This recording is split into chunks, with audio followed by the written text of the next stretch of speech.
mukwano tokyagwagala. No, ndayisigama tisigwagala. Nzera ngeni muntu era ng'omulaavu just lwakuba Wonders olunaku lwaliro Handspray Life agemanya gange tubagala nnyo mikwano gyaffe batugoberera yonna gye musinza okuba nga mutulaba abatulabira ebulooga nga of course nammwe abasalawo okubanga mutulaba mu mbeera ey'enjawulo olunaku lwaliro nkomezaawo omuyimbi Aviator abadde atubuzeeko nnyo naye olwaliro twasazeewo okubanga tumunoonyaako atubuulire mu kyekiro papa listed kiri kitya obulamu bugamba butya olamusibu bibulani 2023 how is it so far mu mbeera yonna ndowooza okusinziira ku as in musically yes ndowooza mbadde consistent in the last months okusinziira musically kubanga butunulira abantu abasinza okubeera consistent musically kubana abadde bakajja sikoze bubi erinnya Vyro alivaayo nnyo naddala mu mwaka guno anti gwe omu ku bayimbi abakutte omumuli gwa music ennyimba nga 3 sofa ezisinga guno omwaka oluyimba olwa Risky lujja ku mwanjo njala tulogereko kati eri oyo atanaba kubanga alumanyako nnyo nga of course balumanyi naye nga behind ebyaluli emabega and concept kyatambula kita creation eya Risky one of the biggest songs so far at 2023 utandikirawo omukwano tokyagwagala no like sigama tisigwagala nzera nga ndi muntu era ngo mulaavu era just lwakuba tolimu siri mulaavu ate sijjaga matoba wali yali amenya omutima I've never been heartbroken kati zino nyimba zikola bokachita buchangobeerawo never been andi kati zasinze ezeza gwa amenya simenya wabula ntinze ebintu abakazi kenze like segula nzenna kwagala nnyo because abakazi laba bachuka abantu bachuka so just babya kubeera mbubeezaawo bya kiyaye kwamba nti mayira tekijja kugwa kusinzira kuwala bina kuzina lwaki toba na belief mu mukwano well because and manyo siba na believe manyi kati sometimes kati omuntu omwala kati esawa zinajja wenda judge ndi bwanjagala batanjagala abatayagala oli aziza ayagala Vyro because ateka kino kira oli mwala bwanga mati anjagala esawa zino abayina intentions zize abalabanga like abangala banga obulamu naye butere kugenda tererera kuzi ate jugala nange jeyi ya mwana so kati okisingako kubanga sibadde muyimbi nenfuna omukazi okusinga okuba kati sawa zino ndi muyimbi oli ajja omwala balagonaka kutuna mu kamera bwolaga ate kati oli kati oli ajjanga mabwanjagala no batayagala nze ujja okujja kunga unconvincing nnyo aiza kukonvincinga atya maybe wa jana gamba nti Vyro ebyaddala nze nkufa kozi ninayo omukwano gwange bamutashamira yangamba crash wo aba crash banze naba crash banze nyo jaswa kuba sawa zino kati nze ndi ku business ya omwana izo kubeyo sebo nga agamba omuvubuka ono sawe no limu kugamba neda bwesibi oliko well neda bojanze kuwa obuddebo noyogera byoyogera webiko botandiko tama nga nkugoba because kati nze ngoba kukiroto omwana ate kati nzire mu byabakazi tukaabe biki bidala nnyo abafuuka bali blind myakajo but tebandi ebintu bibandi badde bageza kubanga bewala ebintu byabakale ebintu omukwano si mu by'okubeera n'omukazi si kibi wabula nti tolina bigenda nnyo sometimes kubanga bikujja kumulamu ebiseera ebisinga kuba nayo nayo lulala yaman olina kubeera onateekamu nnyo obwongo ebiseera ebisinga nja kutumira ku mukwano gwawe bamuyita Carol ali side zaawo mu UAE abagezaako okunvuga speed naye Vyro oluyimba lwa Risky luno alukoledde ddala bungi nnyo ennyimba 2-3 akulwange akyemmanya abaguli n'abatulaba ze zimu kuzisinga sofa omwaka guno Risky tumwogereko katini abantu bongera okumbuwa nnyonnyola well Risky abantu bamwagadde era nja beebaza okuba nga bampagidde so wali kwambyasi nenkulabanga owuumiza well ate kati ebiseera ebisinga nti dukeneza abantu tebanfollowinga nnyo mu performances zenkola kati bwenzija nze abantu abasinga tebakimanyi nti nzija ku stage like audience negweddalu mukyalimu abato wala batakimanyi singa obutamanya bwabwe si kibi wabula nti tebanfollowinga kulaba tije performing wenaye nze bwenzija ku stage audience ebe inotabukamu yeah magic aliwa so kati magic ndowooza era okusinziira well music nga wanjawulo yeah music nga wanjawulo so kati nze kyange ekintu kyange kiri unique well kiyinza okugamba yeah ayina kyali empisa olina okweyisa obulungi mu bantu abantu okwagala ennyo abayimbi banna abamu balina ekifaananyi kyebalaga ekitali kikyamu okusinza ekitali kirungi okusinza ku society bakyuse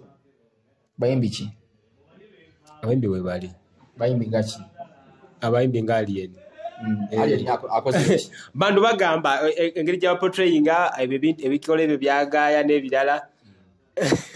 ekifaananyi si kirungi to the society ate ogambe nti singa oba weyisa bulungi abamu emabegakawo alina ne gwe yafayita naye gwe yakuba gwe bagamba gwe yakuba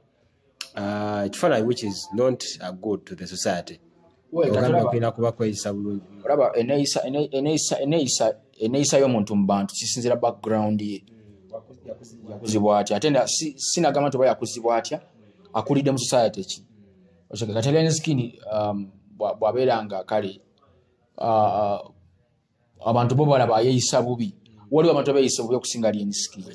okitegeera naye nga tebaboogerako kati Lenskini gwe balabe okwogerako yeeyisa ali mataala waliwo nabayala bali mataala nga tebaboogerako okitegeera so kakati nze kati kyemmanyi kale ku bantu abantu tebaagala bakuliriza nnyo ekibi okusinga ekirungi okitegeera Lenskini naye alina good party endala okujjeko osanga Lenskini omulaba nga omulaba alien nga baba tali mu kamera nga muntu mulamu okitegeera naye bajja mu kamera n'abalaga ekyo ekifaananyi alina ensonga lwaki abalaga ekyo ekifaananyi naye okitegeera okusinziira ku society gy'aba akuliddemu ayinza okuba nga akulidde abantu nga bamuzoleya nnyo biki kati ebintu sometimes omuntu buli omu aba n'ensonga ze lwaki akola ekintu bwe kityo oluyimba tulugire risky olina wogambira nti I can never believe in love again. Well, katoto oluyimba olulaba it's a heartbreaking song. Yeah. Kato kabire ne ku set. Akati olaba nze I act. Siri actor nti oba ndi wa kabinyo ne ngezaako okukola ekintu ekirungi ekinajjayo message. Butunulira abazanyi ba film ba actors ne ba actresses. Bw'obalaba nga oli ali mulavu oba tebali mulavu yaddala ejja sebera ku actinga kujja sometimes bagamba tusinzira ku ebyo ebyaliwo kati nze nsinzira ku ebyo ebiriwo sinzira ku ebyo ebiriwo n'ebyaliyo kati ngezaako okujjayo okutya abantu bakiraba ekifaananyi wandyagadde mukyala ki kikaki aninze musiraamu kale bakyala ki nze simanyi wabula bakyala ki hakki kyawo kuba kati ndabira ddala nga otadde kati mu Buisiraamu omusajja alina okuba n'abakyala bana so kati nze nti ate kati obusiraamu ate kati obusiraamu bugamba ati ate ugaana ate olina gaana well nze sifuddewo kuba bakaba bameka omuntu alenjala nayala omunyonyera ekifaananyi omuntu Vyro ate nze ondaba blood simanyi mukazi gwe njagala kubanga oyagala nnyo abeeru owedde era omudugavu ekibadde kimu waliwo babaddugavu nga bali so sweet bali bakabinja kati omweru kiba kirungi okuba no kati nze ondaba wobugamba nti oyagala bakazi beeru si kibi okwagala omweru naye nga si kizigo kubanga ojagiragira agenda kuzaalira kabebi nga kablaka nganzi okitegeera alina okuba mukazi nga mweru bya ddala si bino byakwatamu biki walla okitegeera nti nze simanyi actually nze simanyi mukazi gwe simanyi amaso simanyi wabula simanyi mukazi gwe hands pro live back emanya gange of course atubagala nyo adine Mike Donne Jamal Vidal ku kamera awo atuchali ne Vyro tugezako okubanga tuwayamu oluyimba olupya rumors weziri omukyalo oyo after era kati Vyro agwatambula naye gwapeya naye why clear the air kiri kitya abakyala batandise bakulu nga bayimbi abalala awo gye bali eyo kati omukyalo oyo njasinzira koze naye bukozi luyimba business wise tewali kitugatta nnyo kyamanya okujjako business abagamba nti omukyala kati Vyro kati jasula gwasiba naye ali kati baba banoonya kyakwogerako kati nze banjogereko ki nze sirwana sibera mu ntalo z'abayimbi nze actually nkulembeza nnyo music kyova omunze tebanjogera ku Vyro tabiki no so kati abanoonya kyakwogera kale nga takiraba yamaani. Njala tugere ku rebranding abo nasemba okukyaza Vyro yalina enviiri right now talina nviiri wali atanamanya akakodiyo kali katya. Well kati nze nsubira ndowooza yono Vyro omutuufu olewo enviiri si Vyro omutuufu because nze okusiba okuteeka enviiri ku muntu yali excitement nti nga omanyi waliwo ne kye bayita peer pressure ekitegeera so abayimbi babeera n'enviiri biki omuyimbi tekitegeeza kuba na nviiri so kati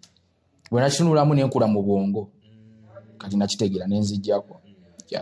neja si yali excitement kati nze wano mpulira emirembe wano wendi.